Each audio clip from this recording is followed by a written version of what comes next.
as you know, this is a meetup in which we invited Maria Pia, that we know some year ago, because she founded Agile People, that is focused on the HR. I think that many of you knows her.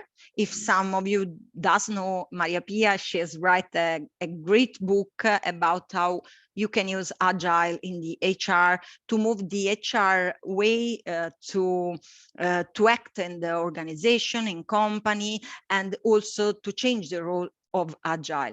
It started some years ago, but now I see I'm organization consultant, and I make some training as well. Me and Emanuele are Agile People Coach for Italy, and we see within company that after pandemic and after everything has happened in the last year, there's a need to move the organization to much more adaptability and agility. And for sure, the role of HR is a little bit a question, because for sure, when we spoke with HR people, they see that they are a little bit confused.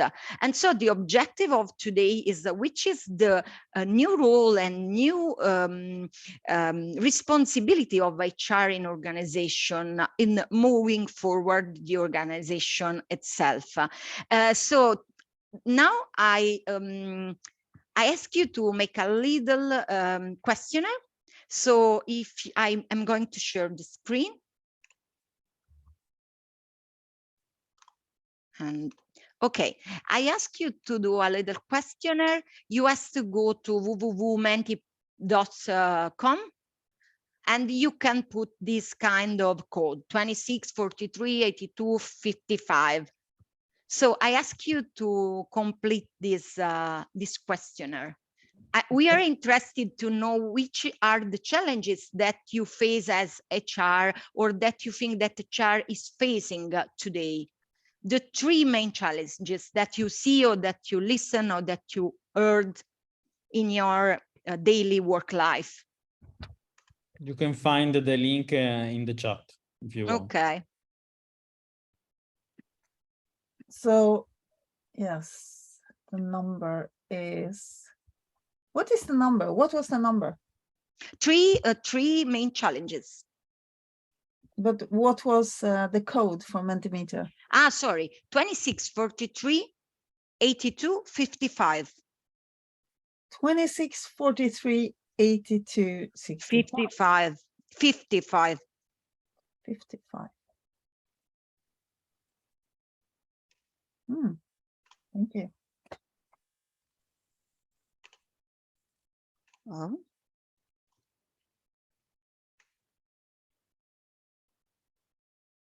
Okay. I'm not so sure. Have you answered? No, I don't understand anything yet.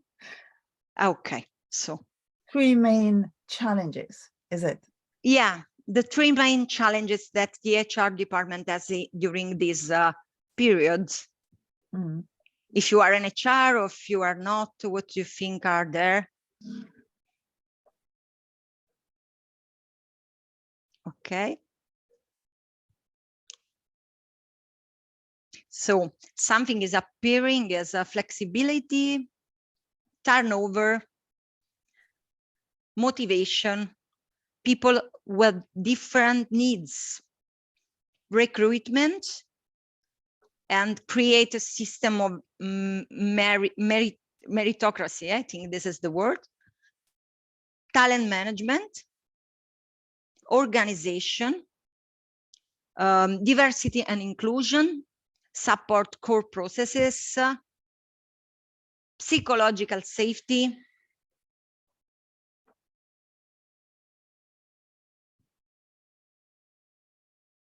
okay, talent management seems to be more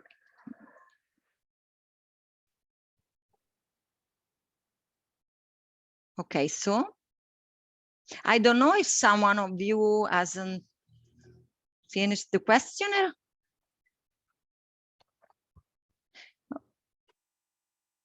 Okay. Remote, career paths, self-organization.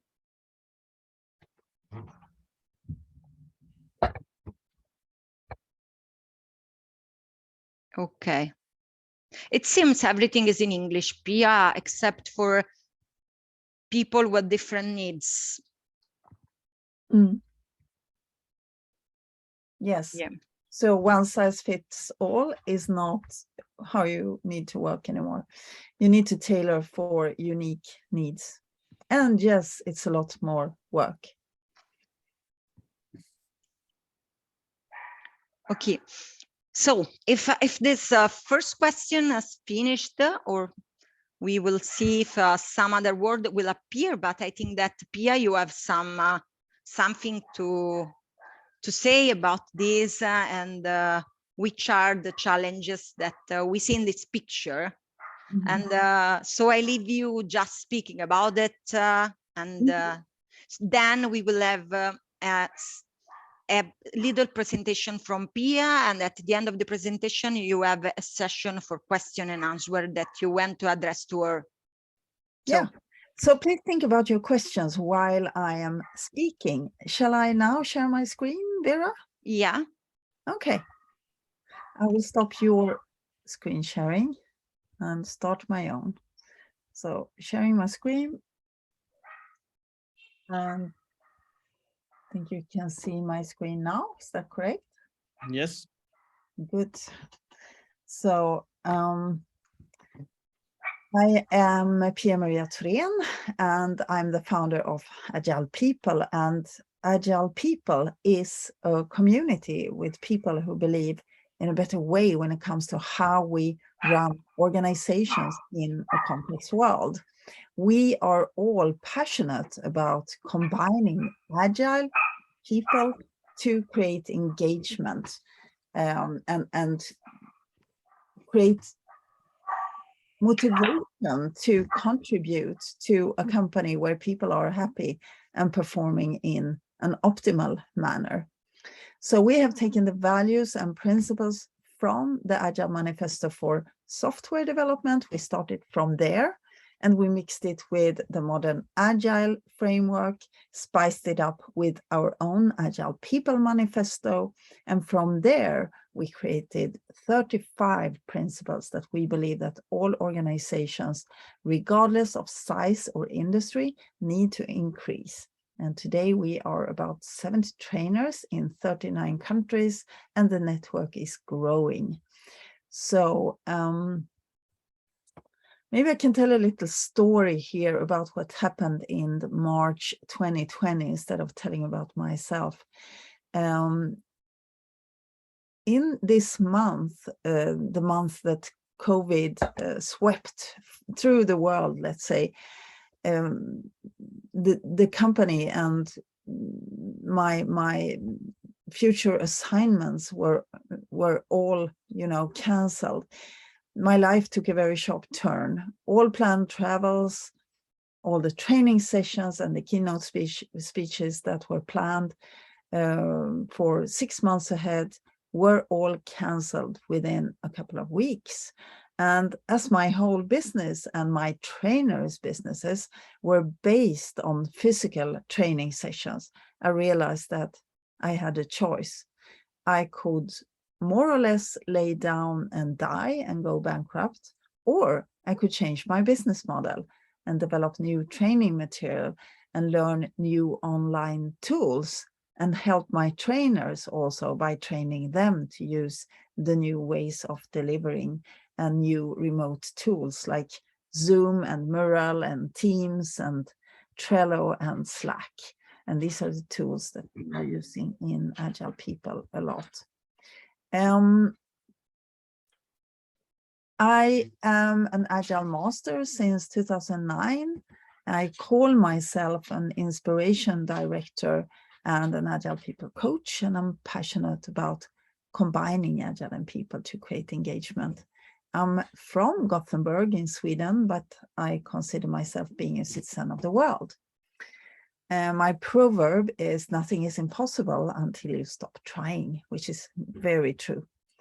I'm going to start by talking about Douglas MacGregor and the work that he did in a book called The Human Side of the Enterprise. And here he talks about how we view other people. And in this book, he talks about theory X and theory Y, about how the human mind works. The thing is that we can either view people as if they are X or as if they are Y. And if you believe that people are X, then you believe that they are lazy, unmotivated, they don't want to take responsibility, they don't want to be motivated to create value to other customers. If you believe in Y, then you think that people need and want to be the best they can be in their lives. They want to create meaningfulness for customers, and they want to take responsibility, and they will not require sticks and carrots or rewards or punishments if they don't deliver as expected. So these are two very different views of how we can view other people. And if you go to yourself and think about this, who am I? Am I X or Y? Almost all people say that, hey, I'm Y. Of course I'm Y. I want to contribute. I want to deliver value to other people. I want to be the best I can be in my life. So in that case, everybody see themselves as Y people. You can ask yourself, is this just a prejudice that we hold about other people, that they are X? And if they would get the right conditions or prerequisites in the organization system, they would maybe also be Y persons. And this is important because it's really about the system of work that we are providing to our employees. Do we believe in them, and do we set them up for success by providing a system where they can release their full human potential? Or do we set them up to fail by not giving them the opportunity to do what they do best every day, not giving them the tools and competence that they need to do that, not removing the obstacles and impediments for performance, and not giving them all the resources they need to succeed? If we can make sure that every person can show up every day and be their best selves at work, do we then believe that they will perform better and be happier at work? And this is crucial, really. Why is how we view people important? Well, how we view people affects how we structure our management processes and leadership structures. And the governance structures as well. It all starts with how we view other people and what kind of structures we believe that we need to build to set them up for success. If we go and have a look at history, this is an example of the X view of people, how it played out in history. And this time we are in the ironing department. And today, these women are in many countries replaced with robots. It was about doing the same thing over and over again. And the challenge was to make the flows as effective as possible and to standardize processes. You know, the women on this picture had no say in how things should be done. It was all carefully thought out by a few, probably men in the top, and they were just doing what they were told. And today is totally different. And if we turn to the future of work, this is the transition that we see will happen. And it has already started, and it has also been speeded up by the pandemic. So artificial intelligence and robotics will create more work for us, not less. There won't be a shortage of jobs, but there may be a shortage of the right skills to fill those jobs that will appear, because it's all about learning new skills and unlearning old skills. The majority of the workforce will not be employed by 2027.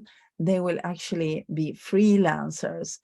and entrepreneurs and creating networks and partnering up with other smaller business owners. And remote work becomes the norm. And we have already seen this happening very broadly in the world. We are very impacted by the big trends in this world. And the first one, and the obvious one, is digitalization. There are major shifts in industries, from large industry disruptors such as Amazon and Uber to simple things like collaborating remotely or buying stuff remotely or communicating, doing meetings and interviews via video and Zoom and Teams and all these new tools that we are using today, doing banking, ordering products and services. We do that all the time. The globalization trend is about working and traveling and doing business across borders, and it's becoming easier and the new norm. From being a citizen of a country or a town primarily to becoming a citizen of the world.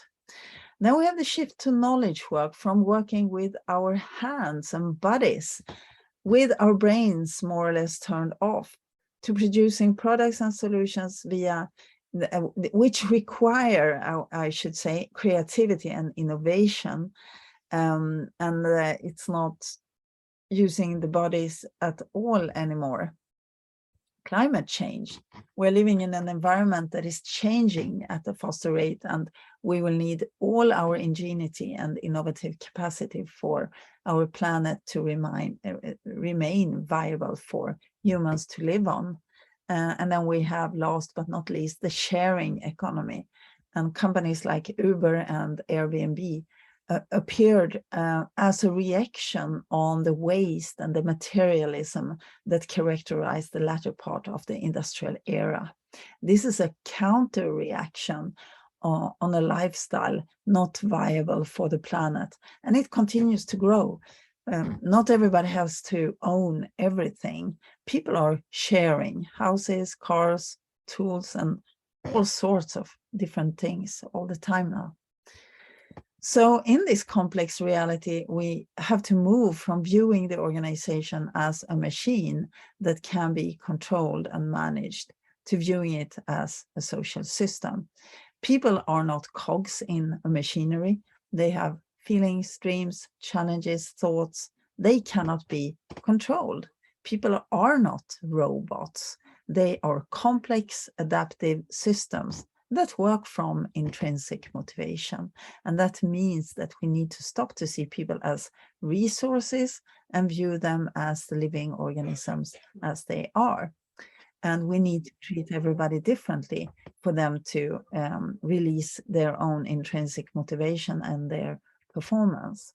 We cannot standardize for people. We cannot box people into small boxes and put labels on those boxes saying you are this job role or you are that job role and you have this competency profile. We cannot work with grades or judging anymore. We just need skills to understand what makes each person tick. And to create this well-functioning social system is a very complex task, and we need to use a lot more experimentation and trial and error for it to work. There are no recipes for success here, and Agile is not a silver bullet. It's just Agile or agility, people and business agility. That is an anti-recipe, I usually say. It's the absence of best practice. It's to find the way that works by experimenting and doing mistakes, and then experiment with something else when the first thing doesn't work for you. Then you use another method or model or a tool, or talk to people in a different way. So you try again, and then you may find a better way than the first experiment. So I have written 3 books about this, the topics of Agile HR, Agile leadership, and human motivation at work. And this is the first book, and it came out in 2017. It has been translated to Italian, and you can buy it in Italian. And this is the second book. This is a picture book with 220 illustrations that complement the message from the first book. And this book came to be. I was in South Africa, and Elsa Simpson was part of my training session there in South Africa. And then after the training, she said to me, "Hey, I have a husband, and he read your book," she said to me. "And when he read your book, he was so inspired so that he illustrated 220 pictures that goes with the book, the message in the book." So I said, "Okay, let's make a picture book." So I met with Nico and Elsa, and they put together with me this picture book, which is a fantastic illustrative visual book that explain the Agile people principles in a very nice visual way.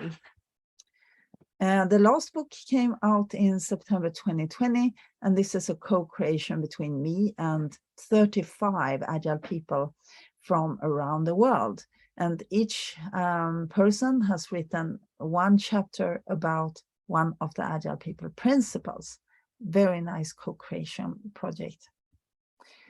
We're going to start to talk about a few of the problems with traditional leadership and HR. I had to shorten this list because there are so many problems, but some of the most obvious ones we are going to touch on here today.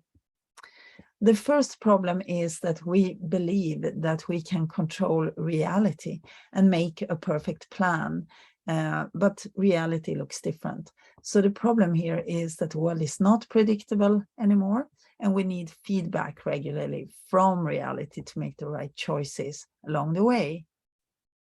We cannot look into a crystal ball and predict what is going to happen in the future. That is not possible.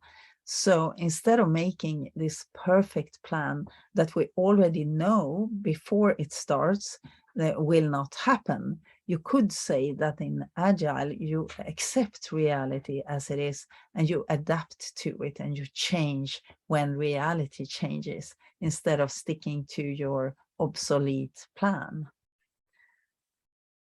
Another problem is that we are focusing on the shareholder value in organizations, when we should be focusing first on the customer value and the employee satisfaction.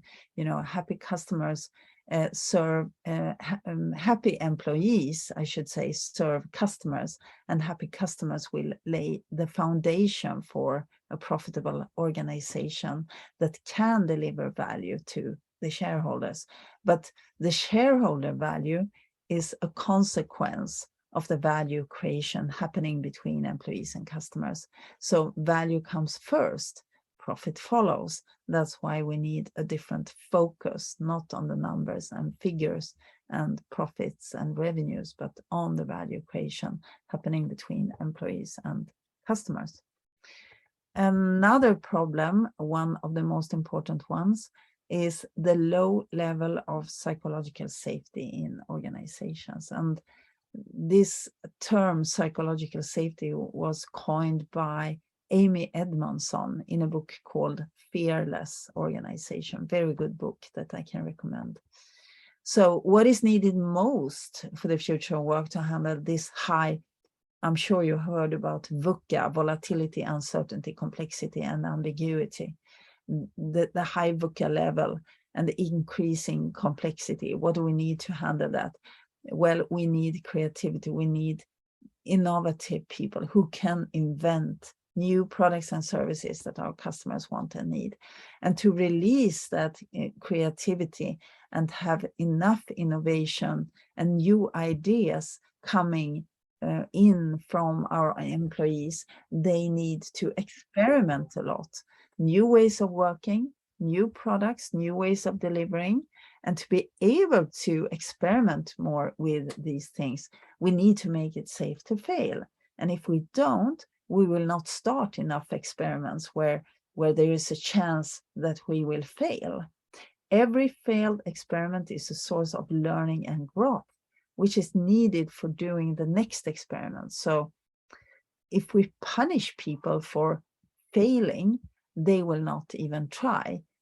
If we don't allow failure, we stifle people's creativity. And if we look for scapegoats every time something goes wrong, we will never reap the benefits of new ideas, experiments, and innovations.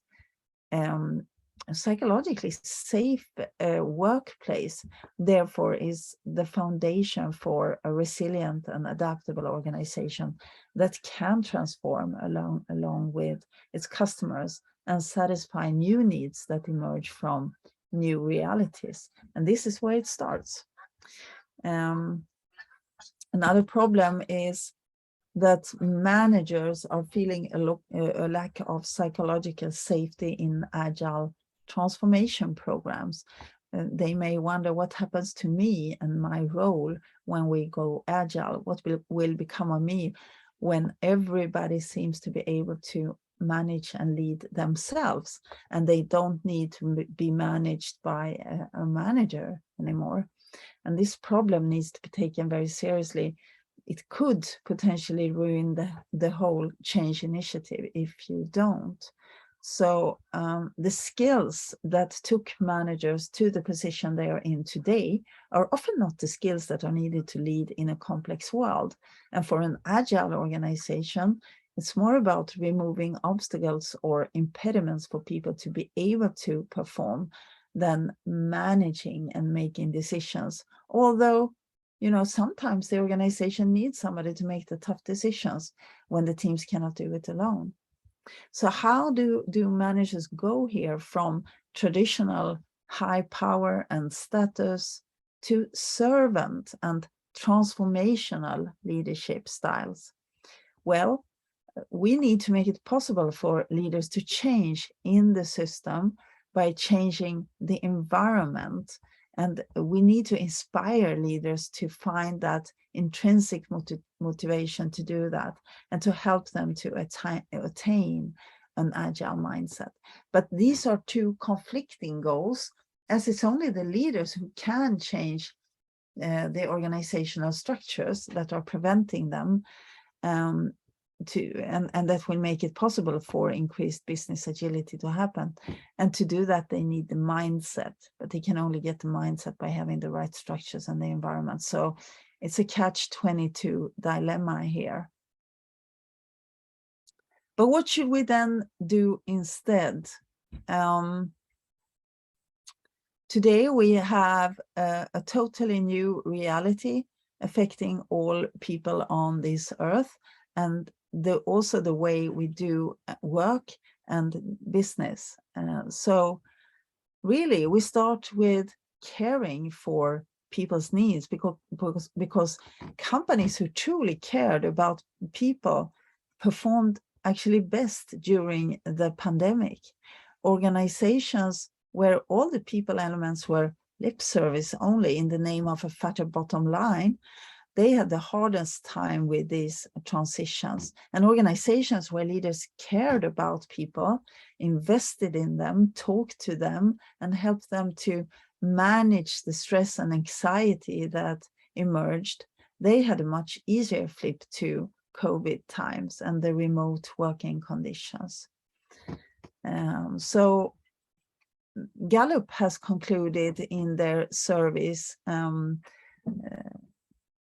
the state of the global workplace, for example, that businesses that orient performance management systems around basic human needs for psychological engagement get the most out of their employee.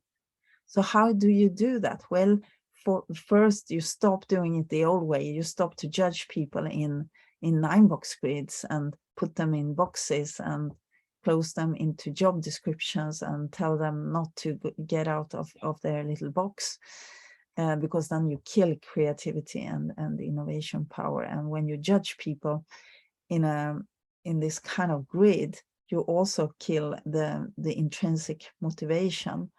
So that's where you start, and then you can start to use another more empowering and supporting structure like OKRs or something else.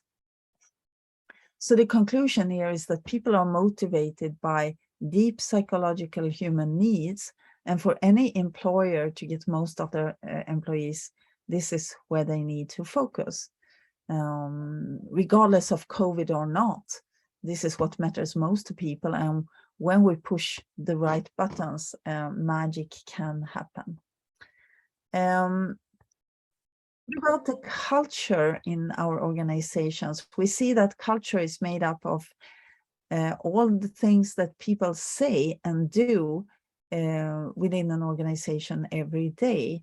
It's like an organization's shadow. You can't really touch it, but culture is there anyway. And these habits are shared through social interactions, and they become rapidly normative without us even knowing about it. So behavior is a function of a person in their environment. This is a formula from Kurt Lewin from 1936. And it states that to change behaviors, that is to change culture, because culture is all about behavior change. You need either to change a personality in a specific individual, or you need to change the environment in which this individual is working. What is easier? What do you think? Is it easy to change the personality of a person, or is it easier to change the environment? Well, I don't know the answer for sure. It's much easier to change the environment than to change a personality. So that's what we can do. Care for the people, but manage the system, we say. And one such model that we can use to find out what human basic psychological needs people have, that is why people do what they do. This is the Reese motivation profile. You make it possible here by knowing this for everybody in the organization to live their basic needs at work. And then they will think that you're the best employer ever, and they will stay. And the problem of retention will disappear if you show that you understand your employees on such a deep level. What does this mean then for leadership and leadership development? Because this is a long list of problems that we've been going through. We're going to have a look at the new role that we believe that all leaders and all HR people need to take. The future of work calls for this entirely new role. And we created this because we believe that it will be crucial for HR and leaders to change their role fundamentally to support their organizations post-COVID, and for the people to be able to increase agility in all corners of the company. Not going to talk more about the Agile People Coach or Agile People Leader right now, but if we can understand people on a deeper level and link their engagement to what they do every day and to the overall goals and vision of the organization, we can have happier, more profitable customers, a higher profit, and we may even be able to reach that vision in the end with our combined effort and collective intelligence. So Agile leadership is a leadership for the future of work. And what does it look like? Well, we are moving from managing performance and not listening to people who might have better ideas in our organizations. We're just complying with what the manager is saying, like they are doing on this picture. And we move from this managing performance to enabling performance. And in this scenario, the CEO is the chief enabling officer and not the chief executive officer anymore.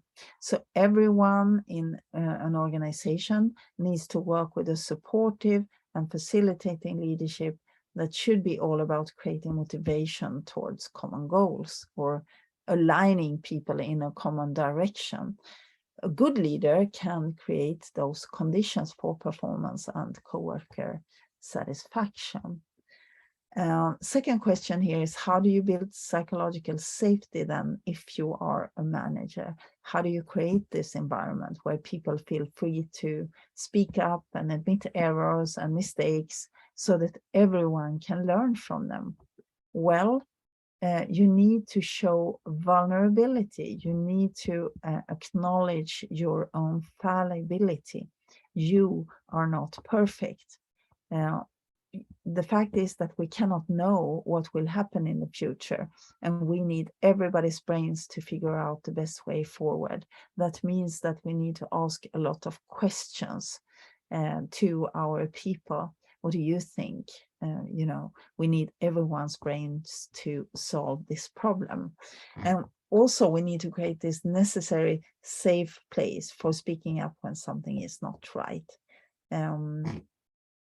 If you do these things, you can maximize learning by making it okay for people to ask questions before, during, or after they are making mistakes, preferably before they make mistakes, so that the entire organization can learn faster, which is the goal, because learning and continuously improving organization, that's what we want the most for the future of work. Everything else can be copied, you know, production processes and raw materials and marketing campaigns can all be copied.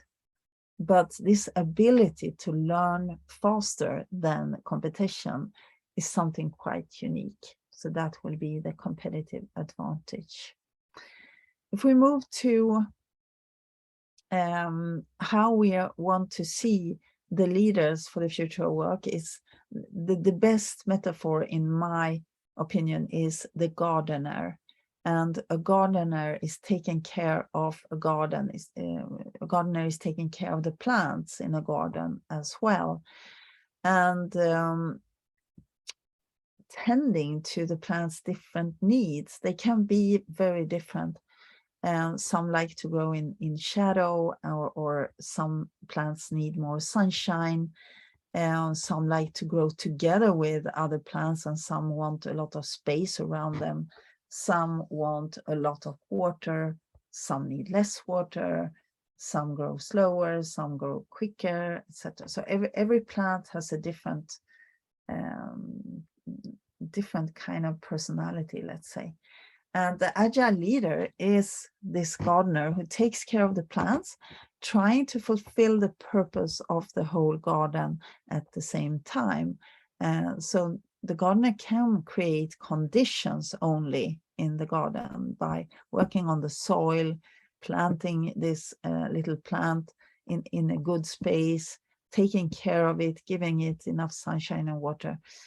So knowing about how do we treat this specific plant. It's not the same for an apple tree or a raspberry bush or a carrot. It's different things we need to do. And it's useless to try to force the plant to grow. We can only create the conditions in the garden for the plants to grow. Same with leadership. We cannot force people to perform or develop or grow. We can only give the conditions in the system. We can make it easy for them to perform and learn and grow, but we can never force them. And that's something that we need to realize.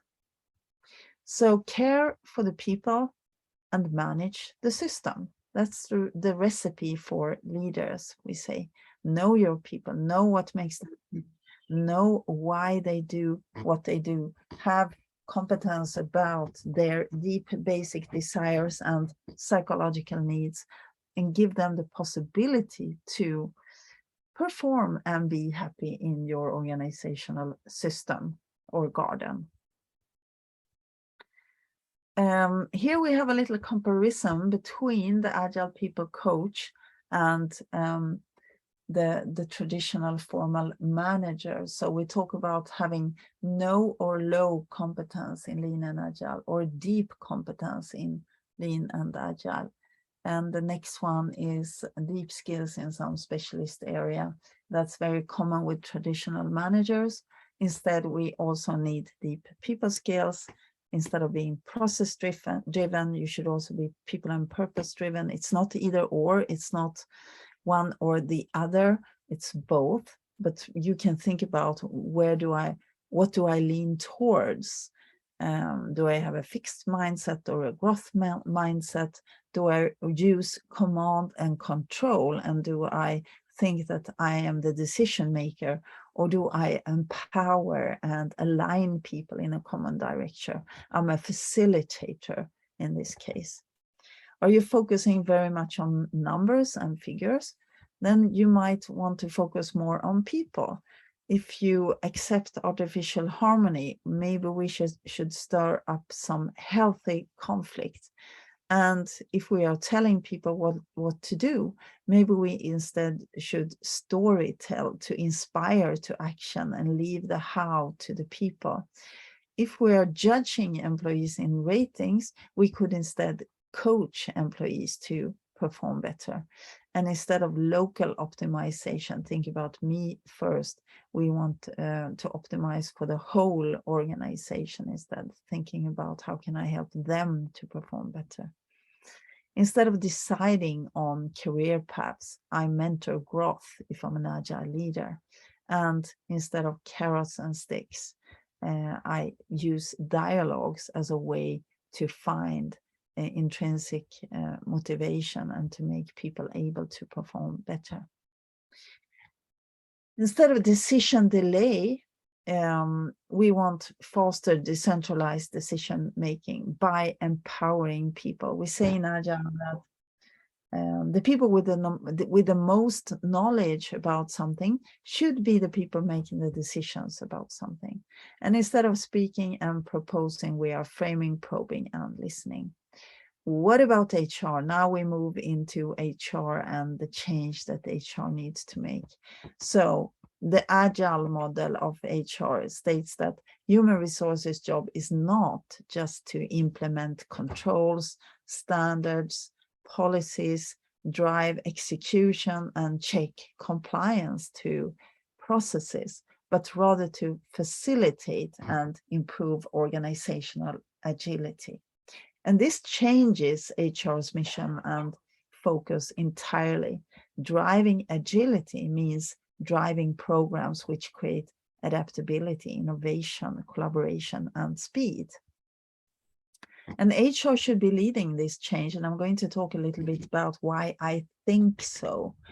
I think it's time for HR to step up. They've been sitting in the back seat for too long, and they need to show what they can do to the organization, because it's all about the people and the system in which the people live and work. If we can give the right conditions to people, they will take care of the rest. We don't need to do more things. Everything else is there. We need to learn how to stop hindering people from giving their best effort to the company by providing the wrong structures in the first place. And HR has the power to decide about those structures that can support people to perform or make it more difficult to contribute in creative and innovative manners. And what are then those processes that HR is controlling? Well, they are controlling change management, leadership development, people development, talent acquisition, competence development, performance management, workforce planning, all these deep structures that permeate all organizations. And if we hold on to doing these processes in the old way, we don't have any possibility to change in any part of the company. And that's why HR needs to go first. They need to start with themselves and do that change, and then they need to spread it to the rest of the organization. And here, HR has the opportunity to really make a difference. So job descriptions that we've been doing for a very long time are actually boxes for standing on, not living in. You shouldn't be living in a box with a label on it. You are this or you are that. You are so much more, actually. So you need to break free from the limiting job descriptions and letting people be themselves in organizations. And we call that T-shaped competence when we work with Agile. T-shaped competence is when you have one or several specialist areas and you have a broad general base. And if we have more specialized generalists or general specialists in an organization, it creates a lot of flexibility in an organization for the individual who can broaden or deepen the competence, for the team as well. That creates an increased flexibility when everybody can take on each other's roles and learn from each other. Also, for the whole organization, it creates a lot more flexibility. It makes competency shifts possible and minimizes the risk for bottlenecks in competence. And you get a much better adaptability to changing organizational competence requirements. And we don't have to fire people because we don't need their role anymore, because you can always do something else if you are T-shaped. So what does it look like, this journey that HR needs to move through, the learning journey for an HR professional to an Agile people coach, which is the new role that we say HR need to take?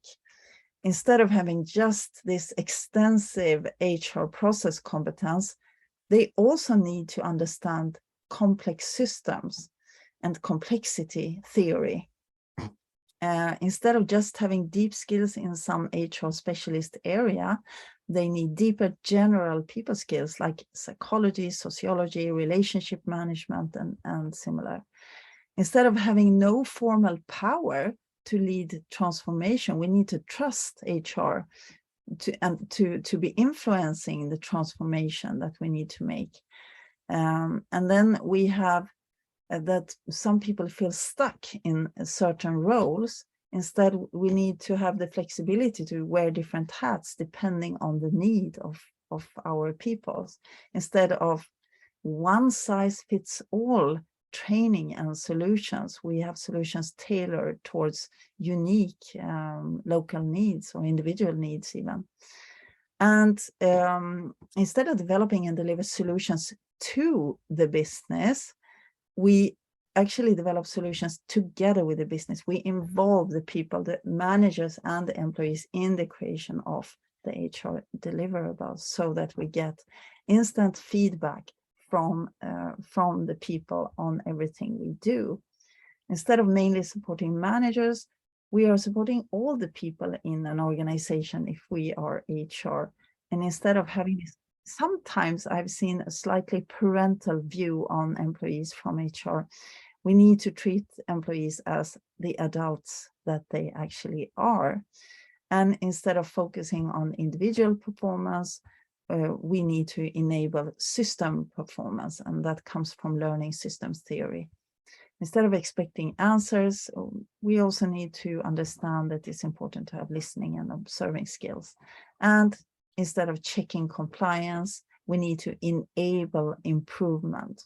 And instead of being back office workers, we need to walk the floor, go to Gemba, we call it with a lean term, go out there and listen to the people who are doing the work. How can this be improved? How can we learn something new from what we are already doing?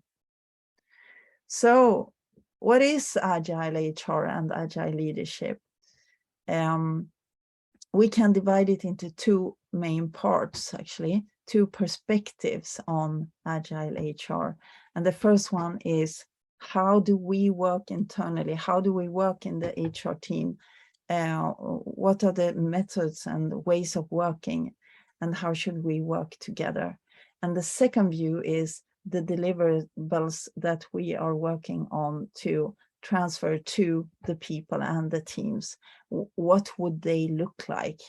What should we deliver? How will those deliverables be put together? These are two different perspectives on Agile HR and leadership. And HR can use retrospectives, or after action reviews is a more common name maybe, for continuous learning. Maybe you do that once a month or something like that. We have more customer focus. We're creating value for managers and coworkers. That should always be the focus, to create more value. Quick feedback loops where we involve managers and coworkers. they work in cross-functional teams where we are mixing different HR roles, specialists, business partners, and we're striving towards creating those T-shaped HR people. And then we work with Scrum for HR projects. We can also work with Kanban for HR flows like recruitment. We can work with Lean for salaries, and we need transparent people information across HR functions and to the organization. So this is the Agile HR Manifesto. It was created quite many years ago, and it's a product of a number of online meetings where we got together and created it. And you can find it on agilehrmanifesto.org if you want to read more about that.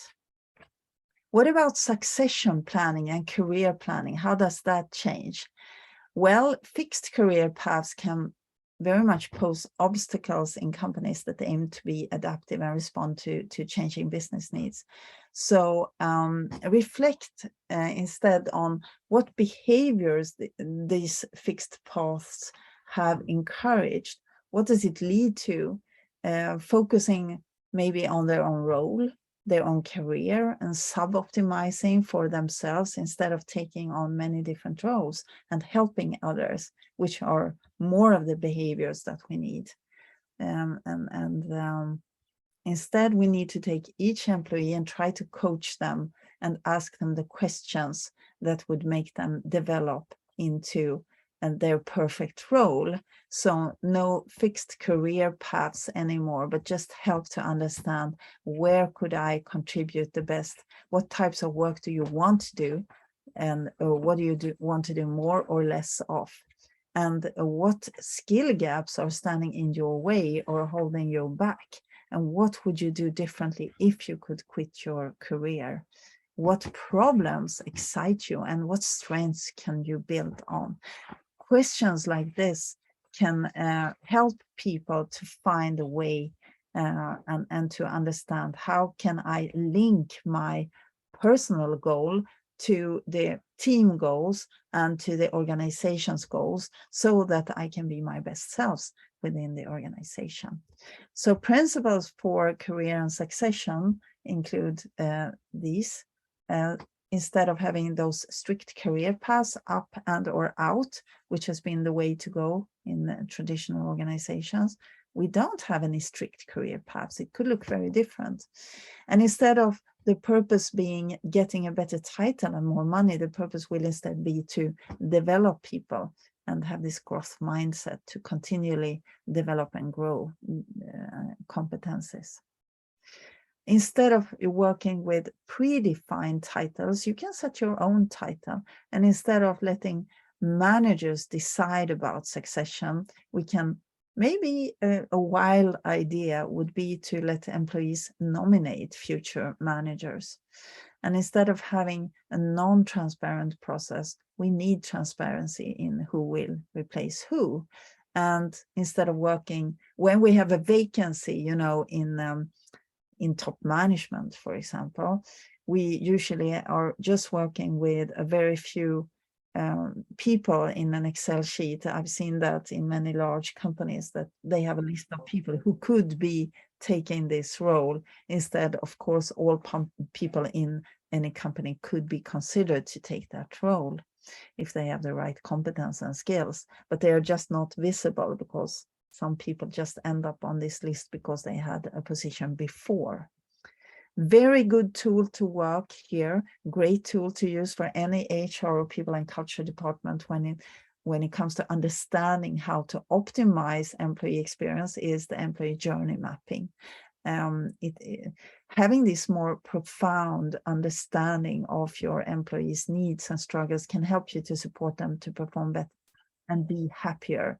And this should be HR's priority. And this is one of the tools that we are using in Agile People.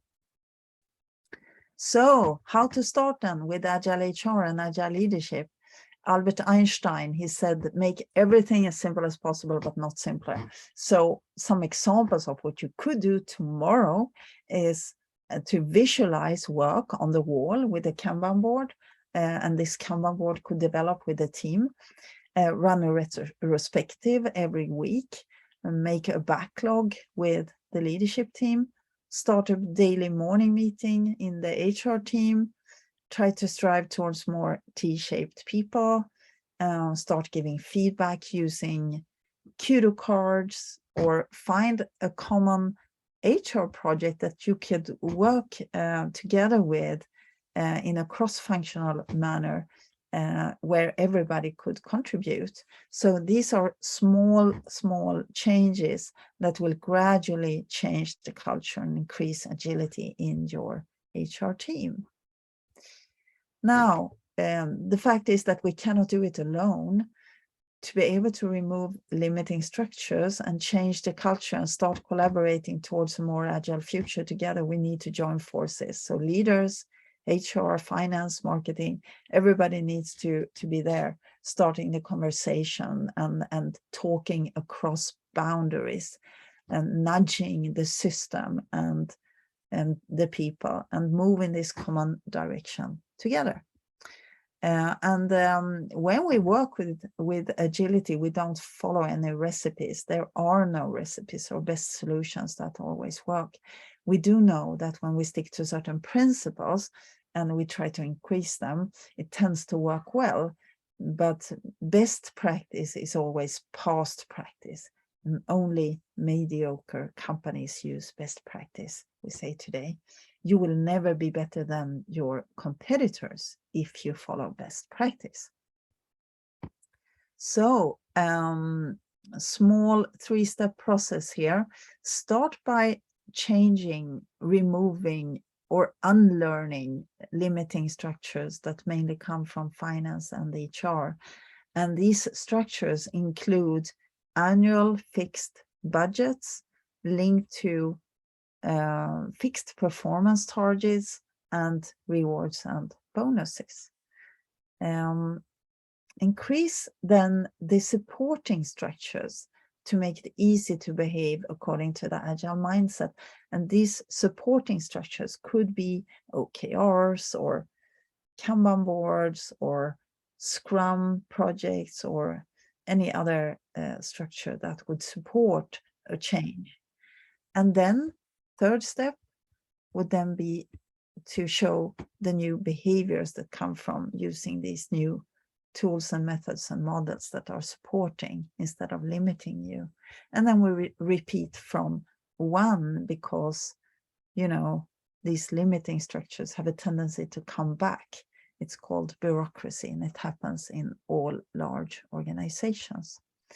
So the last slide here, we in Agile People, we put together this Agile People Manifesto to support you to understand how this move needs to look like. So welcome to have a look at agilepeoplemanifesto.org. We came together in 2019 during 4 intensive days in my summer house on the west coast of Sweden. We were 19 persons from 15 different countries, and this is the result. And this is our gift to you. And with this, I'm just going to give a last shout out for you. Start today, follow the principles, start your personal and organizational learning journey towards greater people and business agility. And the sooner you start, the sooner you will reap the benefits from happy, performing people working together towards a common vision. So thank you very much for listening. We invite you to join us. Go to agilepeople.com for more information. Or talk to Emanuele and Vera to get more information. I'm sure that you have a training very soon also coming up that you join in Italian. Isn't it yes, great? in Italian. The material is in English, but the training is in Italian. It started on 26th September. So we hope maybe someone is interested, we can speak about that. That's fantastic. Later. Thanks a lot, Pia. Maybe... Yeah, thank you very much. Thank you. for your participation. You know that every time that you join us, we are happy about it. And I don't know if you have some minute for some question or you have to go. Actually, I can stay for a couple of minutes more. Okay. I have a training at 8, so yeah. Okay, maybe if you have some burning question, you can just make a question or you write in the chat, and maybe that we can answer, I don't know, by mail or in some other ways. I don't know if some of you has a burning question to Pia. We have a few minutes. Yeah, and you can actually send it also if you would like to. Send it to Vera or Emanuele, and then I can answer. Yeah, we can do it this way. Yeah. Okay. Thank you very much. Thank you, Pia. Thanks a lot. Bye, Pia. Thank you. Bye-bye. Thank you. Bye, Pia.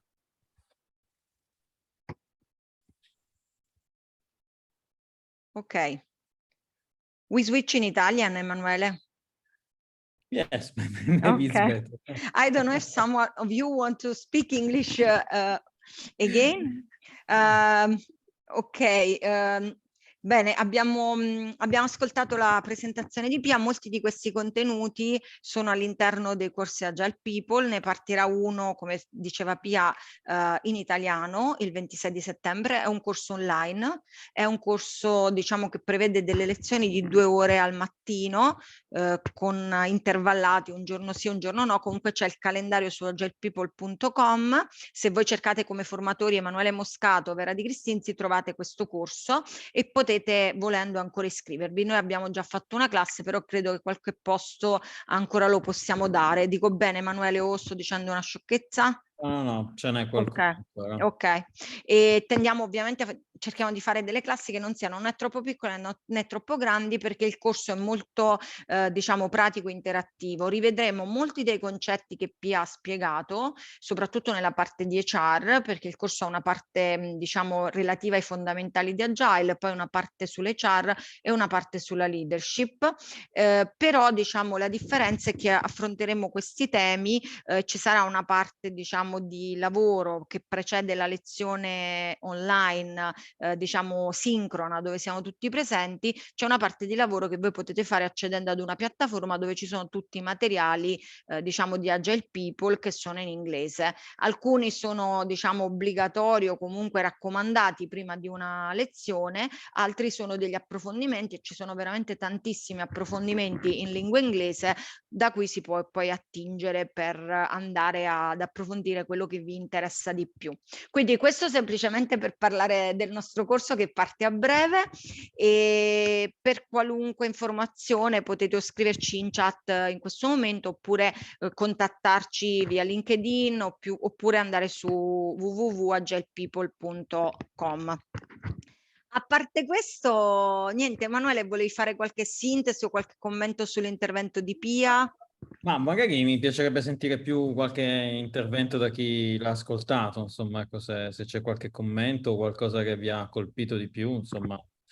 Facciamo un po' la parte di answer e question adesso. Se c'è qualche domanda che vogliamo proprio, che volete proprio mandare a Pia, noi la possiamo veicolare senza problemi, se no proviamo a rispondere anche noi qua. Michele, mi sembra sì, grazie.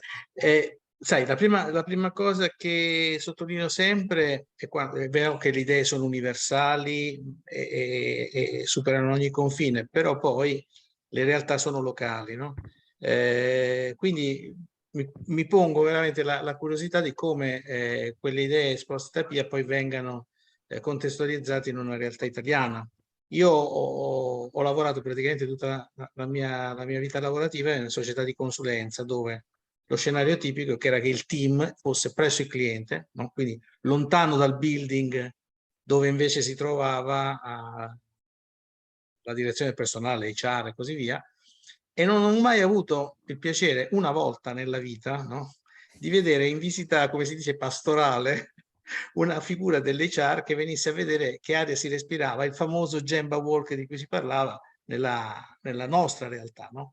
Quindi, Capire quali scusami, intendi una persona delle risorse umane della tua azienda venire presso il cliente per vedere come sta lavorando il team? Okay. Se vuoi posso anche renderla ancora più alta. Non ho visto nessuna figura HR neanche lato del cliente, ovviamente, però voglio dire, intendevo, come giustamente colto tu, Emanuele, i nostri cioè, che si rendessero conto, no? Di quelli che potevano essere i problemi, i malesseri, tanto per dire, no? Anche per quanto riguarda gli aspetti, diciamo, di welfare o di antinfortunistica, un'azienda che costruisce tutte le sue prescrizioni, eccetera, come se fossimo tutti dentro quel palazzo, quando poi invece dall'altra parte il rumore ambientale piuttosto che l'aria condizionata non vanno, questi sono problemi dove tu dici sì, ma stiamo parlando sul serio o ci stiamo raccontando una favola bella? No? Questo è il primo, per cui dico, è importante secondo me che noi italiani, no? Guardiamo un po' in faccia la realtà italiana. Come un altro aspetto secondo me interessante da guardare sarebbe gli annunci, no? I job posting, le ricerche di personale. Cosa scrivono, no? Cosa chiedono e quanto questo è in linea con queste raccomandazioni, perché al di là del fatto di prendersela o meno con il recruiter, diciamo, il tema è che i recruiter molto spesso lavorano, tra virgolette, permettetemi, sotto dettatura di uffici HR, no? Cioè i quali dicono ti faccio la lista di che cosa mi serve e quasi sempre quello che viene chiesto è un componente umano con certe specifiche, no? con certi capitolati di prestazione che vada a rimpiazzare esattamente un altro componente, senza porsi il problema di come poi invece la realtà sia dinamica e possa evolvere in modo tale che tra 2 mesi o meno quelle competenze non servono più perché nel frattempo il progetto è andato avanti e servono altre competenze in quella logica, diciamo, adattiva dell'agile. Ecco, io adesso butto lì un po' di curiosità, un po' di provocazione, non ho risposte ovviamente, no? O meglio, cerco di darle nel mio piccolo, però io non sono mai stato nella funzione HR, mi sono occupato di gestione del cambiamento organizzativo, mi sono sempre curato di far crescere le persone nell'ambito dei team, ma di HR ovviamente mi dichiaro abbastanza profano, cioè, quindi più che altro è aspettarsi, diciamo, delle prassi, no? Diverse da quelle che si vedono quotidianamente in giro.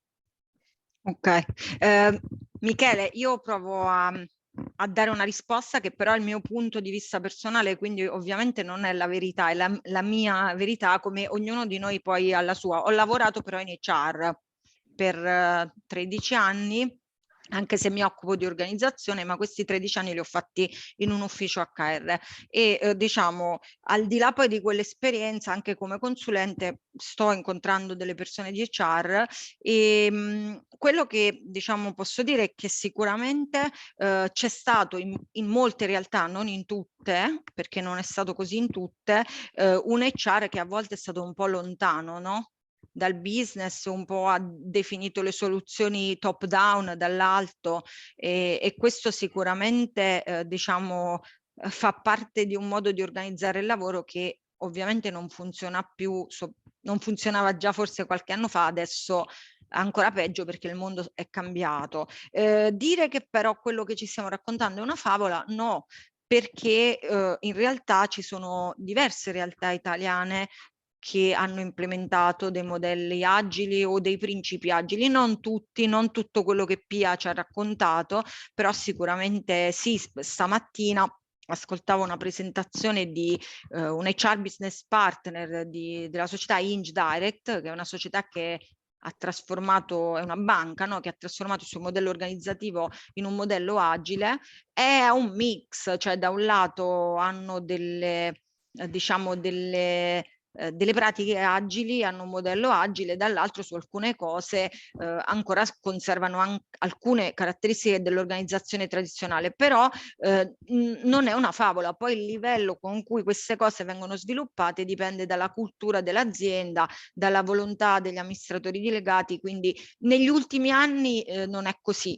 E la stessa cosa che posso dire però che questi problemi che abbiamo noi in Italia ce l'hanno anche all'estero, perché molte persone con cui ho parlato che lavorano in organizzazioni all'estero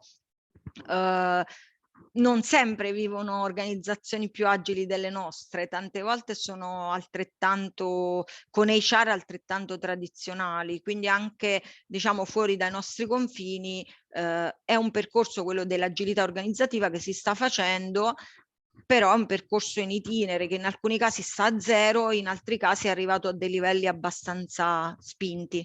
Non so se ho risposto, ovviamente non ti do una risposta universale, ti dico quello che ho percepito io, perché queste domande sono delle domande che apprezzo molto, perché io me le sono fatte come te diversi anni fa e avevo queste stesse perplessità, quindi la vedo un po' in questo modo, però non so se gli altri la vedono diversamente o se qualcun altro vuole intervenire, così non parliamo noi, ma parlate anche voi che vivete all'interno delle organizzazioni e quindi sapete meglio di noi cosa sta succedendo in questo momento.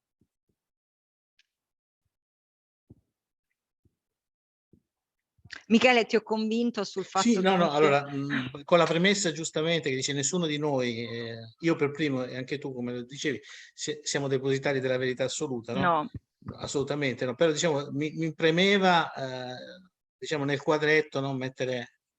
Mettere una macchia di colore. No, ma ci Hai sta. fatto bene, è E stata poi una provocazione utile diciamo, a parlare di questa cosa. E poi se posso fare una domanda, tanto parliamo di numeri aggregati, no? Non violiamo la privacy di nessuno, però per esempio le persone che si iscrivono a questo vostro corso vengono dalla funzione HR o vengono dalla line, vengono da chi fa i progetti? Perché quando si parla sempre, no, di agile, leadership, quando è una cosa che sta maturando molto, anche se a fatica, perché ci sono ancora molti tradizionalismi nel mondo, diciamo, delle operation, della realizzazione, molto meno nell'HR. Però una cartina di tornasole che potreste vedere voi che erogate corsi e viceversa. No, perché adesso si sta percependo che c'è una crescita di fame, di appetito di questa nuova cultura, di questo cambio di paradigma nelle funzioni HR. Di fatto, guarda Michele, di fatto almeno la mia percezione, nel mio piccolo, nel nostro piccolo, insieme a Vera, insomma, non abbiamo dimensioni da dire facciamo la formazione, diciamo, ne facciamo così tanta da poter essere significativi da un punto di vista statistico, però quello che sta succedendo è che io ho iniziato quasi 3 anni fa, per esempio con Agile People, e all'inizio i corsi di Agile People in Italia erano assolutamente proprio deserti, snobbati, se non quelli che faceva Pia, andandoli a fare online, insomma, eccetera.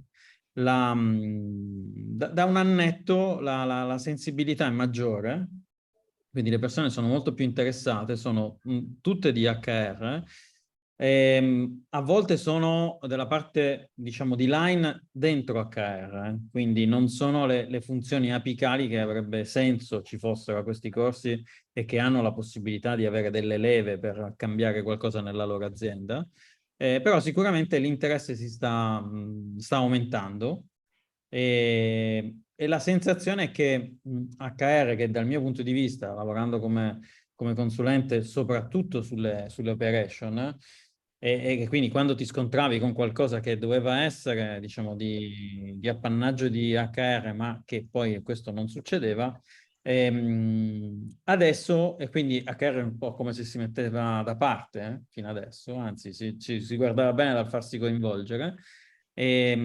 adesso la sensazione è che HR abbia capito che tutto sommato le è utile partecipare e quindi essere, diciamo, informata. Non è detto che questo significhi che abbia voglia di fare, diciamo, dei cambiamenti o di mettere in pratica o comunque di diventare la guida di un cambiamento di un certo tipo, ma sicuramente ne sta prendendo, diciamo, coscienza del fatto che questo cambiamento un po' c'è in ogni caso, ecco, e quindi forse ha senso buttarsi dentro, insomma. La mia sensazione è questa, ecco. Posso dire una cosa? Certo. Ciao. Ma non aver timore, non dirò così. Tu sai che io sono una mina vagante. No, allora, io intanto una proposta per tutti, non usiamo più HR, perché è un po' demodé, credo, no? Se noi usiamo HR, secondo me, siccome io sono dell'idea che le parole formano il pensiero forma le parole, se usiamo HR stiamo formando un pensiero, che non è quello che io condivido. E immagino che qui, suppongo, nessuno, spero e suppongo nessuno condivida. Quindi cominciamo a parlare di People&Culture. C'è una differenza solo lessicale? No, cazzo, c'è una differenza sostanziale. le persone le chiamo persone e capisco che il mio lavoro è diffondere la cultura. Incidentalmente ricordo una frase che io adoro, che è "Culture is strategy for breakfast", quindi la strategia che fanno lassù in cima, sa Dio dove, viene mangiata per colazione dalla cultura, che si fa alla macchinetta del caffè, a pranzo, alla birretta, alle discussioni del cazzo lungo i corridoi e così via. Questa roba va ricordata.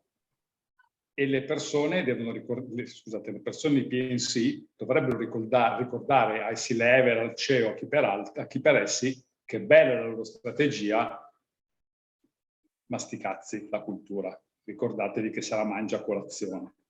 Io faccio un parallelo molto stupido che vale più per i maschietti. Quando abbiamo fatto il militare, visto che abbiamo tutti una certa età, a me hanno insegnato una cosa sola: se il colonnello ti dice di fare una roba e il maresciallo ti dice di fare il contrario, tu non sbagliare mai, fai quello che ti dice il maresciallo, perché il maresciallo ci vede tutti i giorni che ti rompe le balle, poi il colonnello ti dà 3 giorni di punizione e l'ha risolta. E qui è la stessa cosa, cioè i marescialli sono molto importanti, molto importanti. E è vero che le leve stanno in alto, ma se i marescialli non riportano in alto che c'è malcontento nella truppa, scusate se uso questa cosa super piramidale, addirittura militare, ma è solo per capirci rapidamente, è chiaro che c'è un forte distacco. Quindi la funzione di People&Culture finalmente dovrebbe tornare a essere, dovrebbe diventare centrale nelle aziende. Centrale. Forse anche tornare, Luca, perché c'è stato un periodo forse in cui c'era una funzione un po' diversa delle risorse umane in alcune aziende, anni 70, anni... Ma forse in Olivetti. Cioè sì, in okay. O in alcune multinazionali, parlo anche di multinazionali, cioè comunque... Vabbè, allora, diciamo che un lavoro da PNC io non ricordo di avere mai, forse ripeto, parliamo di Olivetti, ci può stare, però diciamo diffusamente aveva ragione Michele sulla successo. Se prendo la statistica, Michele ha ragione, storicamente parlando. Io per esempio, che faccio un lavoro che ormai conta poco da questo punto di vista, ma io oggi per esempio scremerei le aziende guardando se hanno una direzione del personale, se hanno un dipartimento HR o se hanno qualcuno che fa People&Culture. Per me questo è già una discriminante quasi ideologica, lasciatemi dire. Certo. E nuovamente, cioè, se io scrivo direzione del personale, minchia, sto passando un messaggio proprio dritto come una spada. Per farvi un esempio, io per passare da HR a People&Culture ho dovuto cambiare le persone di HR, perché i percorsi si sono inesorabilmente divisi. Ho scelto di pagare quel prezzo per fare Agile HR, o come a me piace più chiamarlo, People&Culture. Ho scelto di pagare questo prezzo, perché per me ne valeva la pena. Dopo 4 anni quasi, ne sto tirando fuori una barcata di frutti. Per farvi un caso reale, lo potete verificare semplicemente da soli su LinkedIn, nell'anno lavorativo 21-22, quindi settembre 21, luglio 22, da noi non si è dimesso neanche un tecnico e noi facciamo software. Che visto l'ambito mi sembra un ottimo risultato. A Milano. Sì, è un ottimo risultato. Cioè, questo lo potete verificare su LinkedIn, Lo potete verificare su LinkedIn. No, ma poi... E non siamo Accenture, tanto per non far nomi, non siamo una startup super figa, siamo una società di consulenza, come la chiamava Michele, molto, molto tranquilla, che cerca però di fare le cose bene e di dare alle persone un motivo per restare, tra cui People&Culture. Questo è un caso, mi viene da dire, Luca, molto positivo, in cui diciamo il nome, l'etichetta corrisponde a un cambiamento culturale della funzione HR.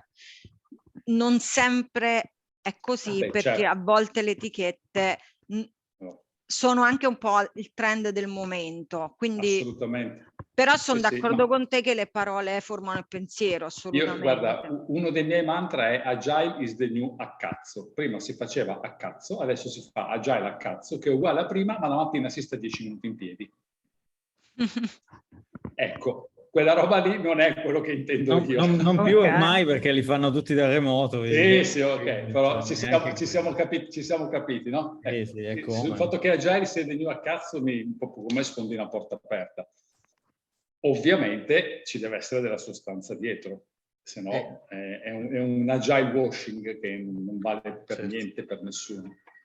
Luca, tu hai detto però alla fine, proprio in finale della tua, la cosa più essenziale di tutte, cioè nel senso che è quella di dire io per cambiare non ho cambiato solo le teste nel senso di mentalità, ho cambiato proprio le teste fisiche. E questo è un modo giusto di fare cambiamento, no? Forse ce ne sono anche degli altri, però... Io non ho goduto, dover chiedere a una persona di lasciare l'azienda. Neanche io penso che sia l'unico modo, però diciamo è sostanziale, no? Invece, come diceva Vera prima, stiamo attenti a non fare semplicemente mettere il rossetto sul maiale, no? Nel senso di dire adesso va di moda dire people and culture, siamo tutti people and culture, cambiamo un cartello davanti alla porta e siamo uguali a prima, molto, molto gattopardescamente. Sì, ma quelle aziende saranno punite prima o poi, ci vuole relativamente poco tempo secondo me perché questo accada ormai.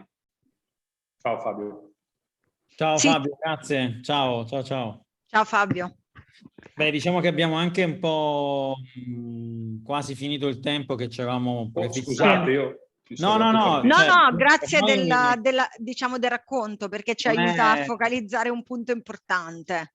Diciamo, non è per voler chiudere, però è per dirvi che diciamo, non vogliamo tenervi oltre. Se volete stare volentieri, anche perché l'argomento è interessante, io poi, insomma, conoscendo Luca, conoscendo le persone che adesso si occupano di People&Culture all'interno della sua azienda, sicuramente posso, diciamo, testimoniare questo cambiamento e proprio vedere che la differenza tra le aziende dove HR, e uso questo termine a proposito, decidono di interessarsi di quelli che sono i cambiamenti, i trend di cambiamento di adesso, semplicemente perché immaginano che possa essere conveniente, e altre invece, diciamo, strutture che pensano che questo sia essenziale per poter andare avanti ed evolversi, insomma. Quindi le differenze si vedono. Sulla punizione non lo so se arriverà e quando arriverà, però sicuramente un impatto sul fatturato, sul turnover, su tutta una serie di parametri ci sarà sicuramente, insomma. Posso dire una cosa? Certo, Massimo. Certo. Ciao a tutti. Allora, Luca, ti rubo. Agile is the new... com'è che Sì, a cazzo, con 2C, tutta una parola. Questa te la rubo. Sì, ma non c'è copyright, è copyleft. Splendida. Uno, due, People and Culture, sì, bellissimo, la penso esattamente come te, che se non si... Da qualche parte bisogna cominciare. Agile è una parola che spaventa tantissimo e si fa fatica a farne capire. Ci vorrebbe un seminario della PIA ogni mattina al posto, no? Esatto, perché te lo dice una volta, poi due, poi tre, poi quattro, poi finalmente la 25esima forse. Per Vera dico sì, sono tanti ibridi, per forza non si può ambire ad avere un'organizzazione o anche solo un dipartimento con tutti i processi HR che diventi, People and Culture, che vadano in quella direzione lì. Si comincia a isole e si va avanti, però People and Culture mi piace da morire, così come l'acronimo di prima, e complimenti perché non ho idea di come avete fatto ad avere la Pia Toren a fare lo speech, però è stato superlativo, grazie veramente. Bene, ci fa piacere. Fa piacere. Ci sono altre... Non lo so, siamo arrivati ormai alla fine del tempo, quindi se soltanto qualcun altro vuole partecipare a queste chiacchiere piacevoli e interessanti che stiamo facendo insieme, altrimenti diciamo ci salutiamo. Credo che abbiamo chiuso, Emanuele. Anche senza, cioè, scusate, anche senza parlare di Agile specificatamente, nelle aziende dove bazzichiamo, si fa una grande fatica a far capire che anche solo quindi senza parlare di Agile, nell'ambito tradizionale si fa una grandissima fatica a far capire che se non cambia il mindset dei vertici, che può essere anche relativamente ad un cambiamento di governance che non necessariamente va nelle direzioni di Agile, ma qualsiasi tipo di cambiamento, se non si parte con un orientamento forte da parte dei vertici, difficilmente succederà qualcosa. E questo è molto chiaro. E quindi la leva della cultura assolutamente è una cosa che va... non bisogna, se posso portare la nostra esperienza, non si può prescindere da quello, perché se no non segue niente, cioè si fa già anche fatica ad andare poi a toccare le leve motivazionali senza tutto ciò che discende dalla cultura, l'attaccamento ai valori, eccetera. Anche se, ripeto, senza parlare di Agile. Quindi altro che. Grazie Massimo. Vai. People&Culture ha di bello che non ha dentro la parola agile. Quindi è un grosso vantaggio questo, dai. Sì, bravo, bravo. Tanto più che infatti Agile HR, non so se si usa più, io non l'ho mai usato. No, ma una domanda, questo People&Culture è una cosa che hai, perché sono veramente, nel senso, sotto questo aspetto sono molto poco, cioè non ho una grande esperienza, è diciamo una targhetta, un modo una di locuzione che una locuzione già utilizzata, inflazionata, che sta emergendo, che usi tu e non hai mai visto ancora in giro. Penso, adesso uso una parola che non si dovrebbe usare, penso di poter dire che nel mondo agile è il nome che si dà al dipartimento HR. È emerso questo perché, e secondo me è emerso una cosa buona, perché identifica in maniera nitida il ruolo all'interno di un'azienda con un mindset agile di chi si occupa professionalmente delle persone al di fuori di quello che è la loro attività stretta lavorativa. Cioè PNC, io ho la fortuna, noi facciamo software, ma le mie persone di PNC non capiscono una minchia di software. Ed è una forza micidiale dal loro punto di vista, perché scorporano tutto quello che è legato all'attività quotidiana e si occupano delle persone e dei suoi problemi in quanto persona, non in quanto programmatore, architetto del software, che cavolo ne so, DevOps o così via.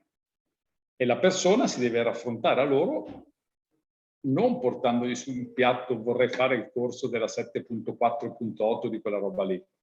Che tema poi che si può pure affrontare, per carità di Dio. Ma quindi, e loro osservano tutta un'altra serie di dinamiche, anche in chi scrive software. Osservano le dinamiche interpersonali e a volte anche intrapersonali, perché si accorgono che uno sta male appena supera la porta dell'ufficio. Quindi c'è stato già il cambio. E beh, dopo 4 anni sì. Noi noi siamo, scusa Massimo, siamo un'azienda di 30 persone, non è che siamo la IBM. Poi con 4 anni, di cui 2 di Covid. Sì. Quindi comunque sì, sinceramente sì, beh, un'azienda di questo. Poi se vuoi, piglia il mio nome, scrivimi su LinkedIn, ti faccio parlare con Beatrice che è contenta di raccontare la nostra esperienza. Sì, no, adesso ti vengo a cercare. La prendo come una minaccia. Va bene. No, per carità, assolutamente. No, ma io sono ben felice di raccontare la nostra esperienza, ci mancherebbe altro, ma non perché mi fa figo raccontare. No, magari vedo cosa punti, insomma. Se ogni tanto butti fuori questi aspetta, come l'hai chiamato? Aforismi, locuzioni. Esatto. No, ogni tanto ne butti fuori qualcuna, io dico grazie a lui. People&Culture non è assolutamente un'invenzione. No, quella dell'Agile a cazzo. Sì. No, quella è un aforisma, non è una locuzione. Vedi che ha detto, Emanuele. Sì, di quelli te ne posso sfornare diversi. Sì, anche stai attento, Massimo, perché poi ci prende gusto anche Luca.